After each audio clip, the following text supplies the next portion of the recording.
ಅಮಿತಾಬ್ ಬಚ್ಚನ್ ಅವರ ಶೋ ಅಲ್ಲಿ ಒಬ್ಬ ಪುಟ್ಟ ಬಾಲಕ ಯಾವ ರೀತಿ ಮಾತಾಡ್ದ ಅಂತ ನೀವೆಲ್ಲರೂ ನೋಡಿರ್ತೀರಿ. मेरे को रूल्स पता है, इसीलिए आप अभी मेरे को रूल समझाने मत बैठना. अच्छा.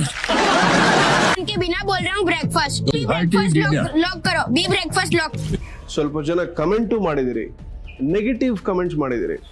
ಆ ಹುಡುಗ ಸರಿ ಇಲ್ಲ, ಆ ಹುಡುಗನ ಬಿಹೇವಿಯರ್ ಸರಿ ಇಲ್ಲ, ಅವನ ಕಾನ್ಫಿಡೆನ್ಸ್ ಆಗಿದೆ, ಅವನ ಆರೋಗ್ಯನ್ಸು ಅದು ಇದು ಅಂತ. ಡ್ಯೂ ಥಿಂಕ್ ಇದೆಲ್ಲ ಸರಿ ಅನ್ಸುತ್ತಾ ನಿಮ್ಗೆ? ಮಕ್ಕಳಿಗೆ ಸರಿಯಾದದ್ದನ್ನ ಹೇಳ್ಕೊಡುವಂತಹ ಜವಾಬ್ದಾರಿ ಯಾರ್ದು? ಲೈಫ್ ಅಟ್ ನೇಚರ್ ಇಂದ ಹೇಳ್ತಾ ಇರೋದು ಇಷ್ಟೇ. ಮಕ್ಕಳಿಗೆ ರೈಟ್ ಫೀಡ್ ಕೊಡಿ, ರೈಟ್ ಪಾತ್ ತೋರಿಸಿ, ರೈಟ್ ಡೈರೆಕ್ಷನ್ ನೀಡಿ, ರೈಟ್ ಪೌಷ್ಟಿಕಾಂಶಗಳನ್ನ ಕೊಡಿ. ಚಿಕ್ಕ ಮಕ್ಕಳಿಂದ ನೀವು ಮೊಬೈಲ್ ಕೊಟ್ಟು ಕೂಡ್ಸ್ಬಿಟ್ಟಿರ್ತೀರ. ಅವ್ರಿಗೆ ಹಿಂಗ್ ಸ್ಕ್ರಾಲ್ ಮಾಡೋದ್ರಿಂದ ಹಿಡಿದು 2 ವರ್ಷ 1.5 ವರ್ಷ ಮಗುಗೆ ಸ್ಕ್ರಾಲ್ ಮಾಡೋದು ಗೊತ್ತಿದೆ ಇವತ್ತಿನ ಕಾಲದಲ್ಲಿ. ನೀವೆಲ್ಲರೂ ನೋಡಿರ್ತೀರಿ. ಅದನ್ನೆಲ್ಲ ಕಟ್ ಮಾಡಿ ಸರಿಯಾದ ಸ್ಕಿಲ್ಸ್ ಅನ್ನ ಡೆವಲಪ್ ಮಾಡಲಿಕ್ಕೆ ಪ್ರಯತ್ನ ಪಡಬೇಕಾಗತ್ತೆ. ಲೈಫ್ ಅಟ್ ನೇಚರ್ ಅಲ್ಲಿ ಚ್ಯವನ್ಪ್ರಾಶ್, ಸ್ಮಾರ್ಟ್ ಒಮೆಗಾ 3 ಇವೆಲ್ಲವೂ ಮಕ್ಕಳ ಮೆಮೊರಿ ಇಂಪ್ರೂವ್ ಮಾಡಲಿಕ್ಕೆ, ಬ್ರೈನ್ ಹೆಲ್ತ್ ಇಂಪ್ರೂವ್ ಮಾಡಲಿಕ್ಕೆ ಸಹಾಯ ಮಾಡುತ್ತೆ. ಜೊತೆಗೆ ಚ್ಯವನ್ಪ್ರಾಶ್ ಇಮ್ಯುನಿಟಿ ಪವರ್ ಇಂಪ್ರೂವ್ ಆಗುತ್ತೆ, ರೋಗ ನಿರೋಧಕ ಶಕ್ತಿ ಹೆಚ್ಚಿಸುತ್ತೆ.